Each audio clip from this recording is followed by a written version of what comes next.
উনি বলেছেন যে ডায়মন্ড হারবার মডেল কেমন এটা বিজেপি দেখুক, এবং উনি একবারও আমার নাম উচ্চারণ করেননি। বিজেপিকে এবং বিজেপির এমএলএদেরকে বা বিজেপি নির্বাচিত লোকদেরকে কেন্দ্রীয় সরকারকে অ্যাটাক করেছেন। আমি ঠিক একইভাবে উনাকে, যেহেতু আমি ওই এলাকার বিধায়ক রিপ্রেজেন্টেটিভ, কার্যত আমাকে টার্গেট করে লক্ষ্য করেই উনারা এখানে এটা করেছেন।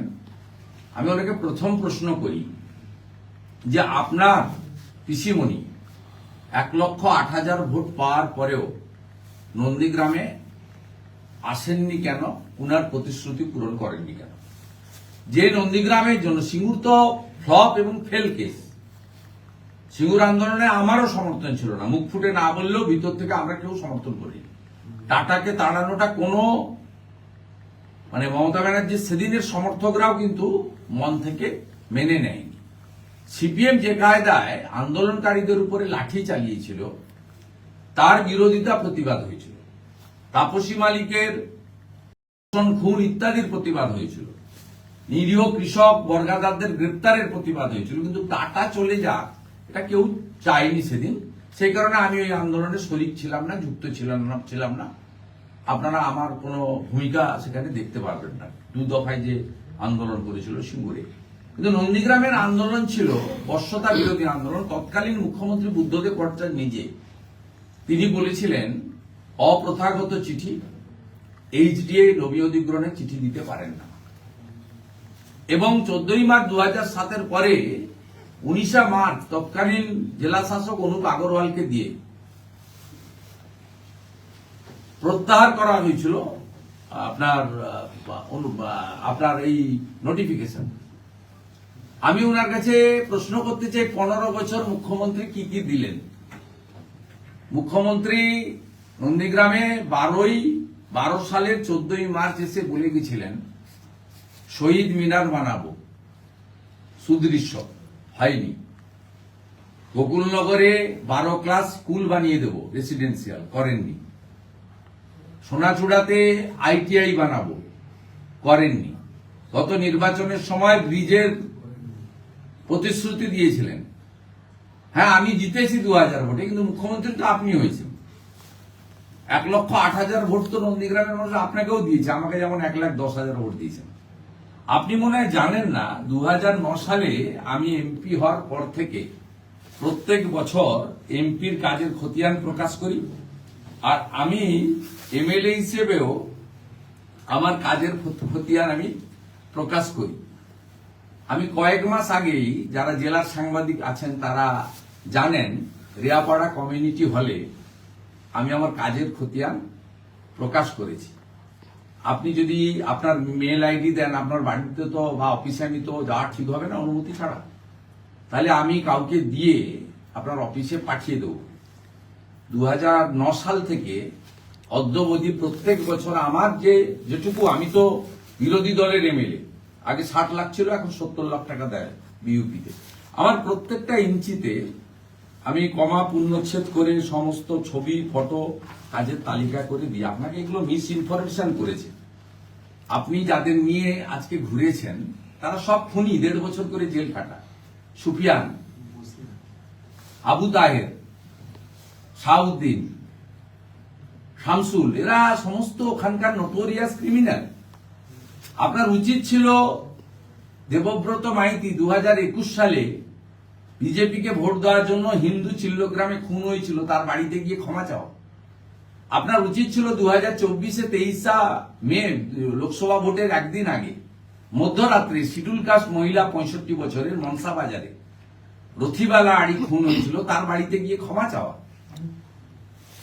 আপনি সঙ্গে কাদের নিয়ে ঘুরলেন? যারা 1.5 বছর ধরে জেলে ছিল দেবব্রত মাইতির মার্ডারের কেসে, সেই লোকগুলোকে নিয়ে ঘুরলেন। আপনি বললেন দিল্লি থেকে কি এনেছি। দিল্লি থেকে যেটা এনেছি দেখুন, জেলিংহামের প্রজেক্ট আপনার মুখ্যমন্ত্রী করেননি। 2000 কোটি টাকা সোনাচূড়ার জেলিংহাম প্রজেক্টকে ভারত সরকার নিয়েছে, এবং 2025-26 অর্থবর্ষে 2000 কোটি টাকা ভারত সরকার দিয়েছে ওখানে জাহাজ তৈরি এবং জাহাজ রিপেয়ারিং এর জন্য ভারত সরকার। আপনি বলেছেন, দেখুন পার্লামেন্টে কোশ্চেনের উত্তর ডেলিং হবে। আপনি বলেছেন যে দিল্লি থেকে কি এনেছেন, আপনার পিসি একটা রেল প্রজেক্ট দিয়েছিল ফুরফুরা শরীফ আর নন্দীগ্রাম, জমি দিলে চাকরি পাবে। আপনার পিসি হঠাৎ করে ছেড়ে দিয়ে চলে গেল রেল মন্ত্রক, তারপরে কাজ বন্ধ হয়ে গেল,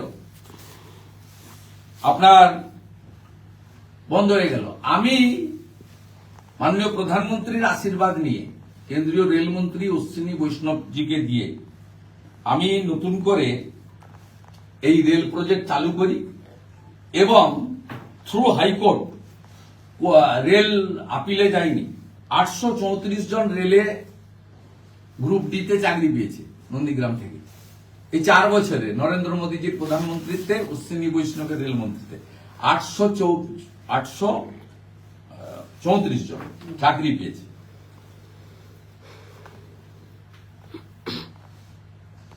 সব থ্রু কোর্ট কেস, কিন্তু যায়নি।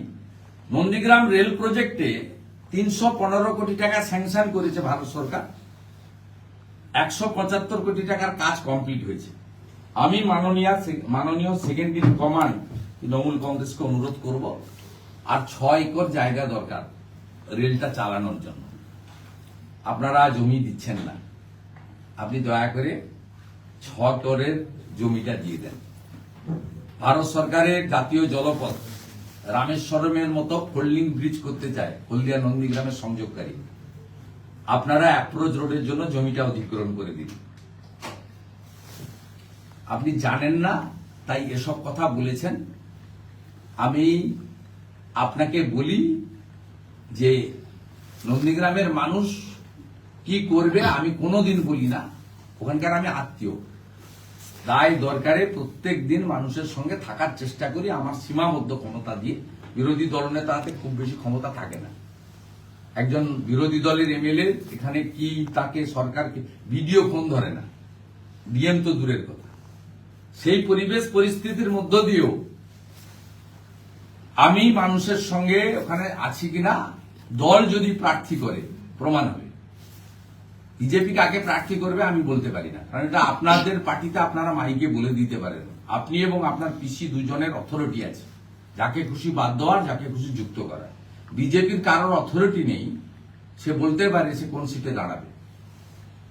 কিন্তু পার্টি যদি আমাকে জিজ্ঞেস করে যে আপনি বিধানসভা ভোটে দাঁড়াবেন কিনা, আমি সেক্ষেত্রে বলবো পার্টি যা সিদ্ধান্ত নেবে তাই।